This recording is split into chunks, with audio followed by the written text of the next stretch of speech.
yourself enough to recognize those signs? JVN had the other day sent us an article that she found, and I would just like to throw out this one little sentence in here, or these two little paragraphs that meant something to me. So women have a strong sense of intuition about things like this, talking about, nice guys versus good men. We can tell when something's off. A woman with a high sense of self-worth is even more aware something is wrong below the surface of this nice guy. A woman with low self-worth will agonize over why she isn't interested and feel guilty about it. She stresses about how to tell him she isn't feeling it or how to break it off.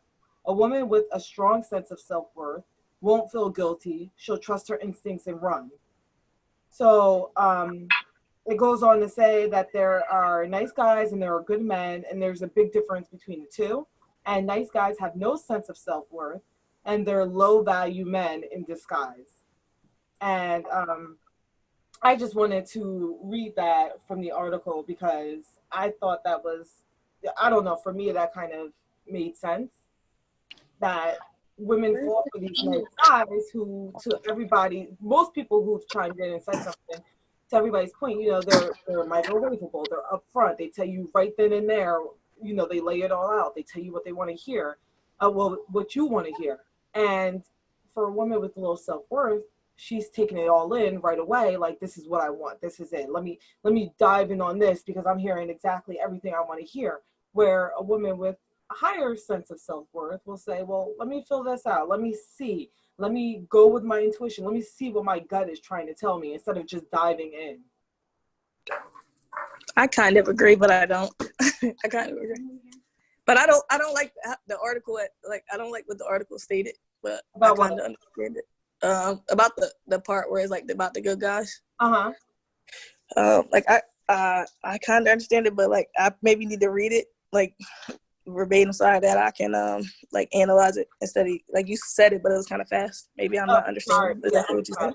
I'm sorry. Yeah. Raquel, what's your definition? What's your definition of a nice guy versus a good man? I think a nice guy is somebody that's like, everybody. I believe like everybody's not gonna be forthcoming. Like I don't think everybody should be blunt laid on the line. I do believe that whatever they tell you, like people don't change, but I think like girls rush into a lot of things and same vice versa, right? So it's like if you rush into it with a guy and then he's like, okay, blah, blah, but you didn't get to know him, right? But that's him. So once you get to know him and you say, well, I'll give him all the chances. Well, I don't feel that he's a bad guy. I feel that that's the female's fault, right? And that's just how I feel, because even with relationships, when I'm with bad females, I get to know them and I'm like, dang, this ain't who she says she was, right? Or this ain't who she is, but she's not all the time bad unless she's like blatantly lying to my face every time. I'm like, yeah, did you do this? No, I didn't do it, but reality, I caught you doing it, right? So I don't feel like, I feel like it's honesty. It's more like a respect level. And I don't mean respect by blatantly disrespect. Like people could disrespect their women, or they could be like, all right, we'll wait till I get home for us to have this conversation, or you're blunting out who you are in front of people. I just think good people will respect you, outside of the home. They'll respect you when you're not with that person. And I think that's respect. It's just like being married, your wife, and then people got mistresses and stuff, and they're doing stuff that like, damn, you out here with this girl and we know your wife. Why are you gonna do that? That's disrespectful to me. That's how I feel. So I feel like somebody that holds you as at the utmost respect, that number one person that puts you first, I feel that's a good person. People have their flaws. People are gonna do things, right? We're not perfect. And that's what I believe. And I'm not saying like certain things people shouldn't do, but we're not perfect, right? So I feel like if you're gonna actually work on that, if it comes to that point where like if you did do infidelity in any type of way, and then you're like, okay, well, I did it because whatever, I don't know, whatever reasons people do that for. And then but they're trying to work on that because they never knew this person could care. Because we all have a past. We all have like shortcomings, and we're trying to fill a void. And that's everybody. I don't care how rich you are, how poor you are, or what you have and what you don't have. And I feel like a good person is somebody that's honest with you, that's always working to be better and making you better and respecting what you want and being for you. And I think that's a good person or a good man too. And not somebody trying to take you down. every turn that you get, like, and they're better than you and this, that, and third, putting you down. Yeah. I think it's somebody that should just in your corner and that y'all both agree and y'all both are going for the same goals. Or if you ain't, then they're supporting you for their goals and he's supporting me for my goals. Yeah, I get that. I would agree with that. I would just like to chime in though and say that I think what we're trying to say, so I think there's somebody for everybody, right? So what might be a nice guy to me may not be so much a nice guy for somebody else, and vice versa with the good man, you know? So I might think this is a good man. This is somebody who, you know, a friend of mine should be with, and I might go with that person. I don't think we're saying like I don't think we're trying to categorize people into like, oh, this is a bad person because they do X, Y, Z, and this is another bad person because they did. No, but yeah, that makes. I'm not putting it as a perspective of what they do. I'm just saying, as long as y'all agree on it, like it could be like he I don't make dinner and he mad at me, but you might like that. I'm just saying, if y'all agree on what y'all are doing, I think that's a good person for you. Like you agree how they handle stuff, you agree what they're doing, you agree that, you know, they're treating you right, or in your perspective of how they're treating you. I think it's more of each person's perspective, because I have like an odd way of relationships. I don't go by traditional relationship, right? So I meet people, and a lot of people do, but they think I'm a bad person because I'm not traditional, right? But once I meet that person that's untraditional, like I have, then we have a good relationship. But that's what I think. Like anybody that agrees with what your beliefs are, or what your morals are, what your principles are, is a good person. Right. I actually agree with the article as far as the good guy and everything, because I actually know someone who I dated who is like the perfect guy. He goes out of his way to do anything I've asked him to do, or just surprises everything. But as far as to get to know me, he doesn't try to get to know me. He tries to be that perfect guy. He tries so hard to make himself be such a perfect person when it comes to being the perfect man as far as a relationship. He sucks because he knows nothing about me, and we've known each other since high school, and he doesn't try to get to know me. It's always, what can I do to show you that I'm this perfect guy that you want? And I think because I push him away, he tries harder to show that he's perfect. Being that this guy was such a good guy for you and everything, and he did this and he did that, I'm sure you enjoyed all of those moments that he provided to you. Was happy. So if he was lacking in that area, right, how come as talented and as good as you are as a person, how come you didn't use that time to try and find out why he didn't know how to learn your ins and outs, or know how to find everything out about you? I've tried. I've tried. I've had the talk with him, letting him know that, like, you know, I would like to see where this can go, but you don't get you. I even told him, you don't know me. You don't know anything about my family. Like, he's literally been around since my freshman year of high school, knows nothing about my kids or anything.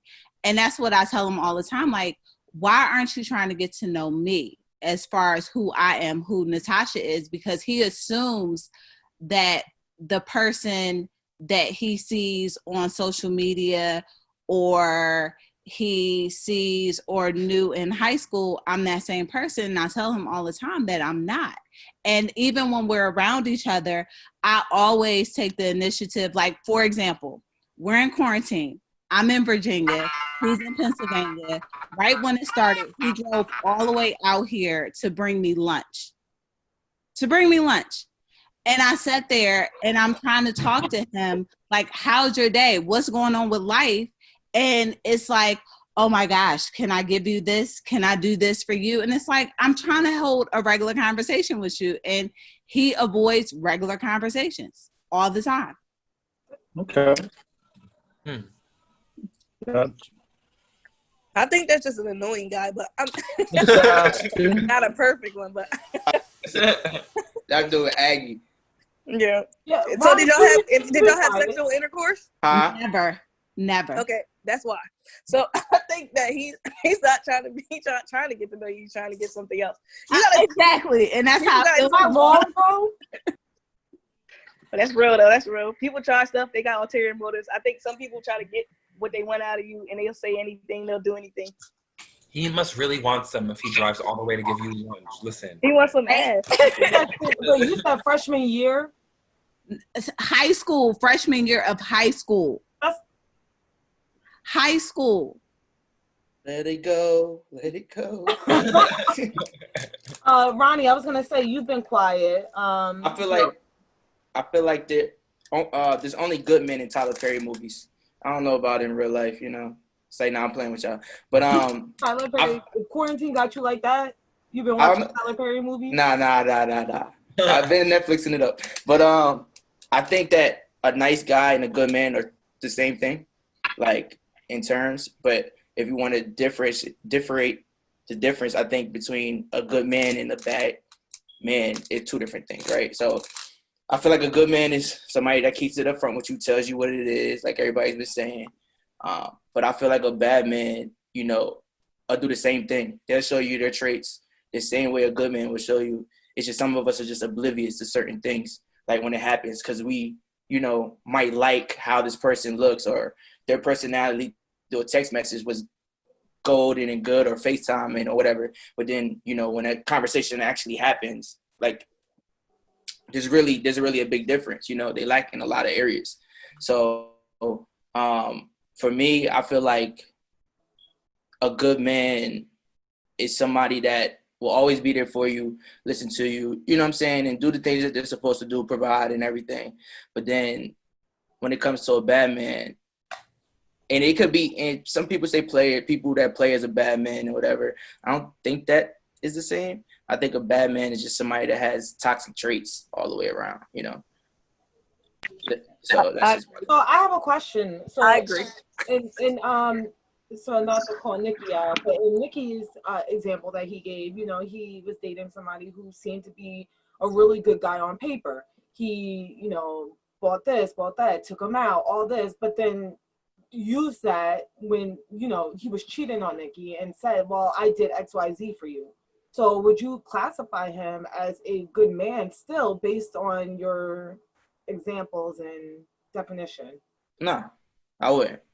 Because I feel like anybody that could hold something over you is just not a good person at all. Like They wasn't doing it from the heart. Yeah, it They wasn't wanted at to. all. Like I really probably wasn't really interested in you. I only wanted certain things out of you. You know what I'm Just saying? wanted to control you. Yeah. And once I can control you, then I can go do whatever I want. You won't think twice about it. You know what I'm saying? And I feel like that's just how it is. But yeah, it's definitely a bad person. He just waited maybe months later to figure that out.